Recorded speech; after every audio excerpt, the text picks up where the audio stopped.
Chairwoman Shapiro, Governors, Chancellor Greenstein, Presidents, guests. My name is Kenneth and I'm the President of the Association of Pennsylvania State College and University Faculties, which is the union that represents the system's faculty and coaches. My colleagues and I are engaged with system redesign, very engaged, and we do see it as a chance to provide additional opportunities to our students, which we're very excited about, and we also see it as an opportunity to make some long-needed changes to how things are run. We think that the fact that it has an increased potential to more wisely spend the Commonwealth's dollars is a benefit to our students and a benefit to all citizens of Pennsylvania. Having said that, though, we don't view it as a panacea, particularly with regard to the crisis in college affordability. The numbers presented yesterday with regard to the enrollment of students from lesser means was in fact startling. What's even more startling is that those numbers only tell part of the story. And it's a story that's a story of, again, a crisis in Pennsylvania. And it's a story of the Commonwealth's persistent disinvestment in public higher education. The result of that disinvestment is, of course, increased college costs, not just at our institution, but at all the institutions of public higher ed in Pennsylvania.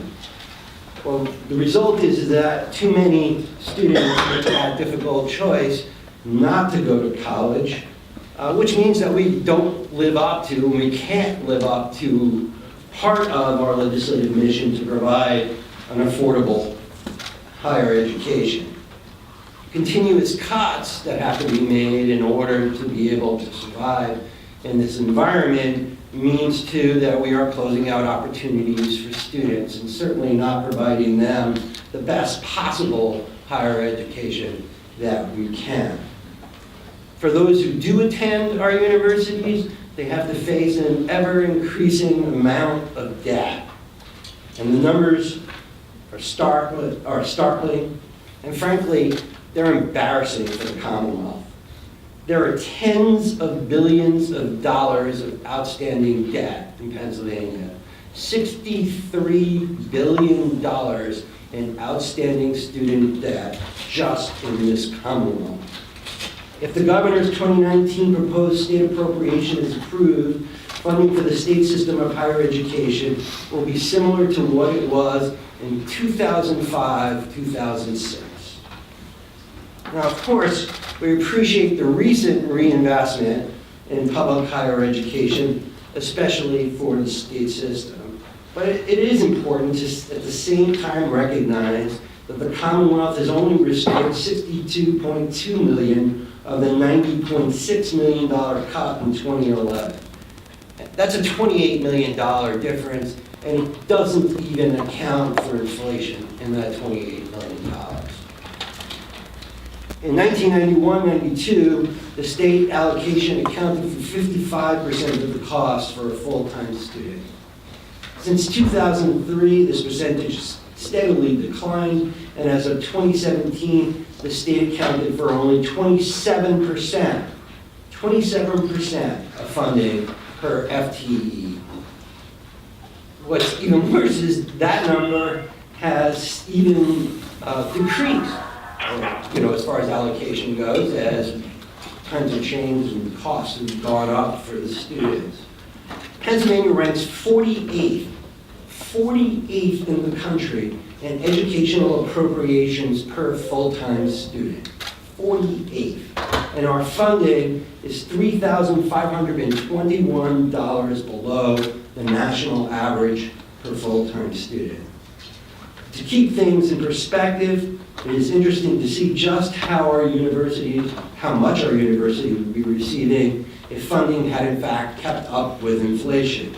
So adjusting for 2019 dollars, the state's allocation of $465.2 million would be $600 million. Today, we receive $475 million. Our system is just frankly being starved. And it's not enough for our policymakers to simply shrug their shoulders and wonder and state out loud what can be done. We have to understand that this is a conscious policy choice that's being made in this Commonwealth. In its 2018 Best States report, the U.S. News and World Report ranked Pennsylvania 50th for higher education. Pennsylvania is 51st, if you count Washington, D.C., too, in student debt. 51st. 48th in higher education supporting per capita. It's an embarrassment. It's just an embarrassment. In fact, it's even more than an embarrassment. It has made it more and more difficult for every part of our universities to serve our students well. More importantly, these conscious policy decisions are hurting a generation by denying them a real opportunity for a college education or straddling them with ridiculous loans. The implications of that are enormous for every single Pennsylvanian because it means that money is not being added to the economy but is instead being paid back in student loans. And it means that we are not able to prepare Pennsylvania for the future job market that will exist. Now, I'm pretty much preaching to the choir for most people who are here, but my point is that it behooves all of us to get on the same page. We need to talk to our policymakers and consistently reinforce this notion that Pennsluania is not serving this generation of students well.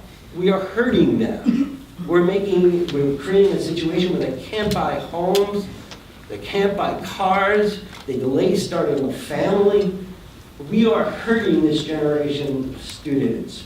And even more, we're hurting those who might be our potential students because they're making that decision not to go to university. I think it's important for us all to realize that when we speak to our legislators, while we might have individual agendas as far as what's needed for our particular universities or for particular needs in the system, that gets reinforced that we are in fact hurting these students and that in fact that it is a policy choice. I had the opportunity to speak in front of 2 policy classes in the last couple of weeks, and in the course of doing that, I made that point very clearly. Choosing to do nothing about a problem is a policy choice. Choosing to look the other way is a policy choice. So I hope that everyone that's here heeds my call, that students, that members of the councils of trustees, that the board, that every interested party speaks up often and loudly about this crisis in Pennsylvania. Thank you very much for your time.